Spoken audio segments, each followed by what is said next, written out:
How to scan a QR code in Clash Royale. Hello everyone, welcome to our channel and let's see how we can do it. So when you try to find the Clash Royale QR code or the scanning option, you won't be able to find it. But the catch is that you have to use the scanner of your device, and using that you would be able to scan the reward codes for Clash Royale.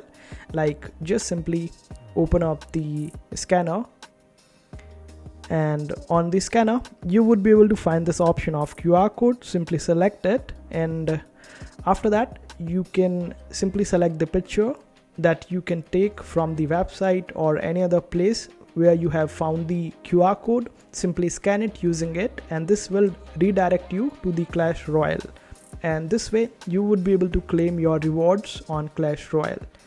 And this is how you do it. I hope this video was helpful. Make sure to hit that like button and also subscribe to our channel for more helpful videos.